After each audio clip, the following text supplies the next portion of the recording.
Thank you for being with us on the program, Nasser. So the two leaders, they went in to a meeting to supposedly talk about the next phase of the ceasefire deal that came into effect about 2 weeks ago, more than 2 weeks ago.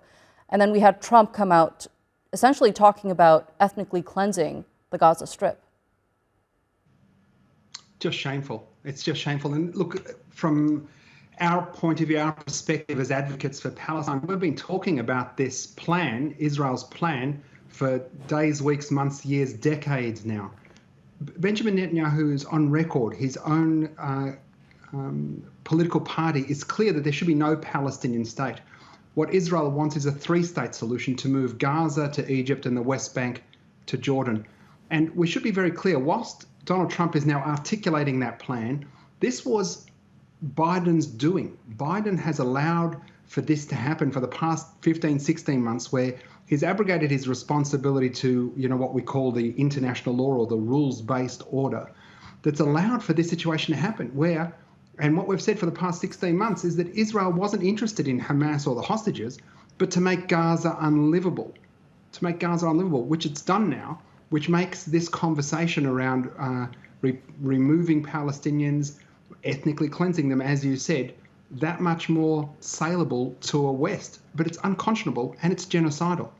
It seems like apart from the United States and Israel, Saudi Arabia is the other country that has the leverage at the moment to stop this from happening.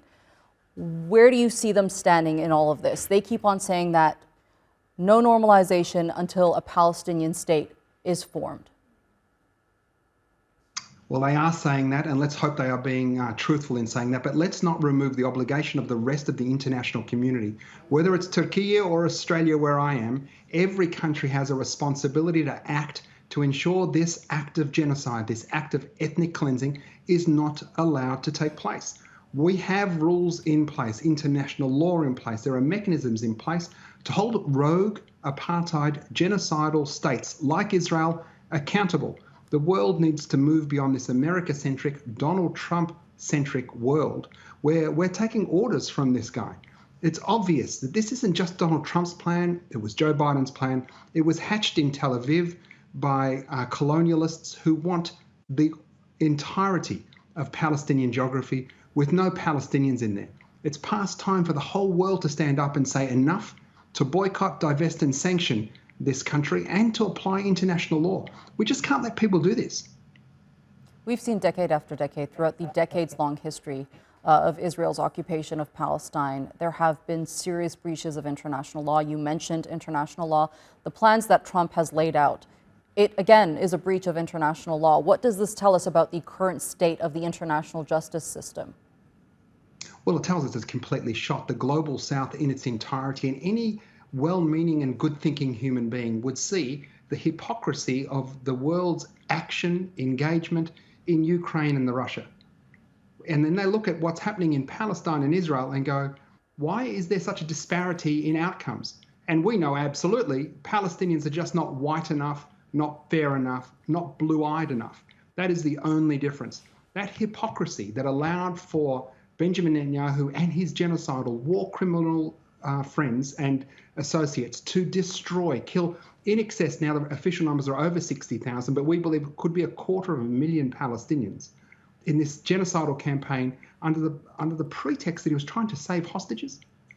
Hamas offered every single hostage on October 8.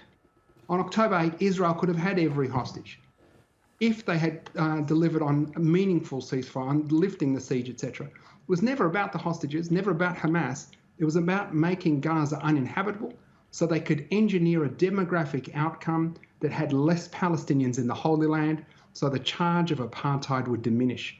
This is colonization 101, exactly what we saw in the Americas, exactly what we saw in this colony here in New Zealand, Canada, and is happening all over the world now, Western Sahara, etc. The president of the Australia Palestine Advocacy Network, Nasser Mashni, thank you so much for being with us here on the NewsHour and sharing that insight with us.